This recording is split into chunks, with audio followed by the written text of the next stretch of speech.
Burundi is a small country in East Africa, located in the Great Lakes region of the African continent. It is bordered by Rwanda to the north, Tanzania to the east and south, and the Democratic Republic of the Congo to the west. Lake Tanganyika, one of the deepest lakes in the world, lies along its western border. Although Burundi is small in size, its history is deep, complex, and often painful. The story of Burundi is shaped by ancient kingdoms, colonial rule, ethnic tensions, political struggles, and strong efforts by its people to survive and rebuild. In ancient times, before written records, the land that is now Burundi was settled by different groups of people. The earliest known inhabitants were the Twa, a small group of forest-dwelling people who lived by hunting and gathering. They are believed to be the first people to live in the region. Over time, other groups arrived. The Hutu, who were farmers, migrated into the area and began to cultivate the land. Later, the Tutsi, who were mainly cattle herders, arrived and slowly became an important group in society. These groups lived together for many centuries, sharing language, culture, and traditions. By around the 16th century, Burundi developed into a powerful and organized kingdom. This kingdom was ruled by a king known as the Mwami. The Mwami was considered not only a political leader but also a spiritual one. The king ruled with the help of chiefs, who governed different regions. The Burundian kingdom was strong and stable compared to many other societies at that time.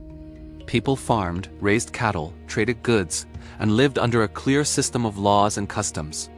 Loyalty to the Mwami was very important, and the king worked to keep peace and unity.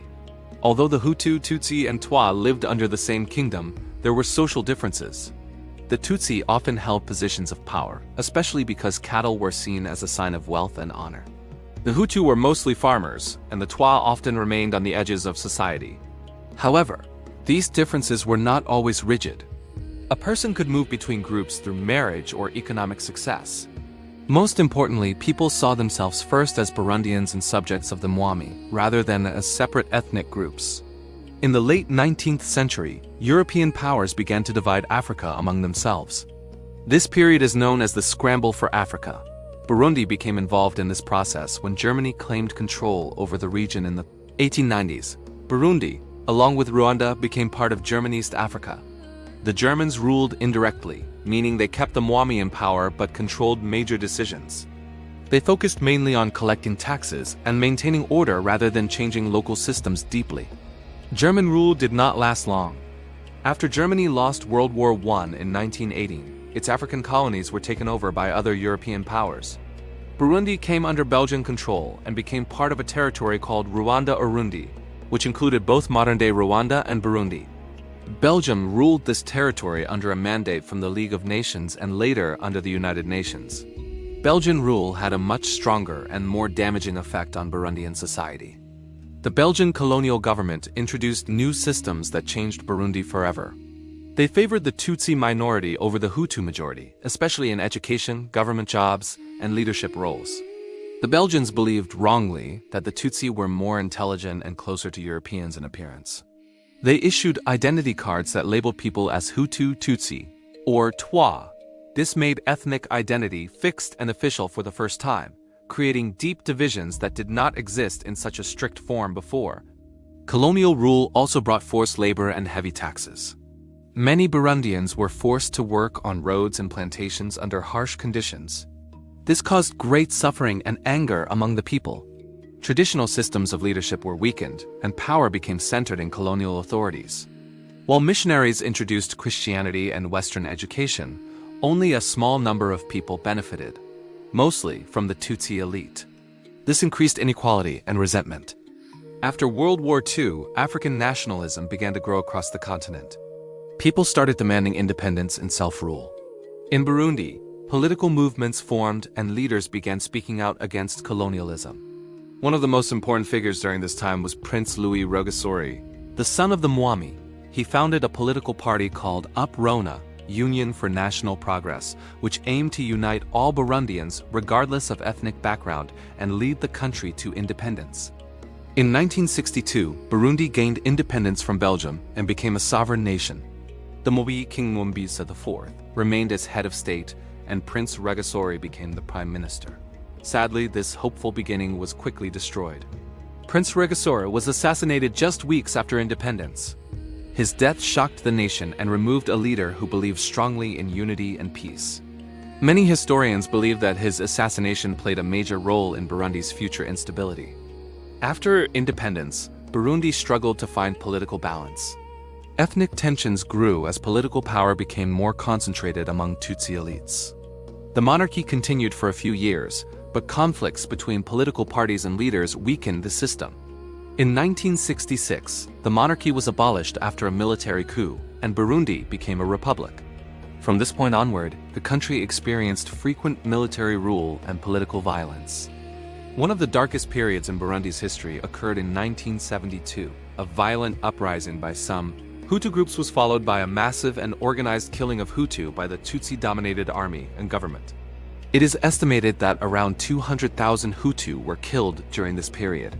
Many others fled the country as refugees. This event is often described as genocide, although it was not internationally recognized as such at the time. The trauma of 1972 deeply marked Burundi and created fear, silence, and mistrust between communities.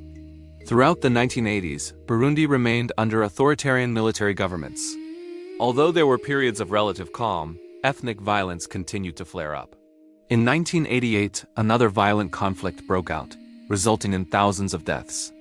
This time, the international community paid more attention, and pressure increased on the government to introduce reforms. These events showed that Burundi could not achieve peace without addressing ethnic inequality and political exclusion. In the early 1990s, Burundi began moving toward democracy. A new constitution was adopted, allowing for multi-party politics. In 1993, Burundi held its first democratic presidential election. Melchior Ndadaye, a Hutu and leader of the Frodebu party, won the election. His victory gave hope to many people who believed that democracy could finally bring peace and fairness to the country. Unfortunately, this hope was short-lived. Only a few months after taking office, President Ndadaye was assassinated by elements within the army. His assassination triggered widespread violence across the country. Both Hutu and Tutsi civilians were killed, and Burundi descended into a long and brutal civil war.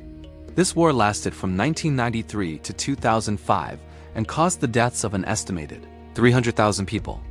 Millions were displaced, and the country's economy and social life were severely damaged. During the civil war, various rebel groups fought against the government and army. Life became extremely difficult for ordinary people. Many villages were destroyed, children stopped going to school, and hunger and poverty increased. The conflict also affected neighboring countries and added to instability in the Great Lakes region. Despite the violence, attempts were made to negotiate peace with the help of regional and international leaders. A major step toward peace was the Arusha Peace Accords signed in 2000. These agreements aimed to end the civil war and create a power-sharing government between Hutu and Tutsi. Although fighting continued for several more years, the Arusha Accords laid the foundation for peace. In 2005, a new constitution was adopted, and democratic elections were held. Pierre Nkurunziza, a former rebel leader, became president in 2005. Under his leadership, Burundi experienced some years of stability and reconstruction. Refugees returned, schools reopened, and basic services slowly improved. However, many challenges remained, including poverty, corruption, and unresolved ethnic tensions. Critics accused the government of restricting political freedom and silencing opposition voices. In 2015, Burundi faced another major political crisis. President Nkurunziza decided to run for a third term, which many people believe violated the constitution. Large protests erupted in the capital, Bujumbura. The government responded with force, and violence broke out once again. Hundreds of people were killed, and many fled the country. Relations with the international community worsened, and Burundi became more isolated. After Nkurunziza's death in 2020, Evariste Ndayishimiye became president. He promised to bring reforms, improve human rights, and restore relations with other countries. While some progress has been made, Burundi still faces serious challenges. Poverty remains widespread, and many people struggle to access food, healthcare, and education. Political trust is fragile, and the memories of past violence are still very strong. Today, Burundi is a nation trying to heal from its long history of pain. Its people are known for their resilience, strong family ties, and rich culture. Music, Dance, storytelling, and traditional ceremonies remain important parts of Burundian life. Agriculture is the main source of livelihood for most people, with coffee and tea being major exports. The country continues to work toward peace, stability, and development. In conclusion, the history of Burundi is a story of ancient unity, colonial disruption, deep suffering, and ongoing hope. From a powerful pre-colonial kingdom to the scars of genocide and civil war, Burundi has experienced many hardships. Yet its people continue to seek peace and a better future. Understanding Burundi's history helps us see how the past shapes the present and why reconciliation, justice, and unity are so important for the country's future.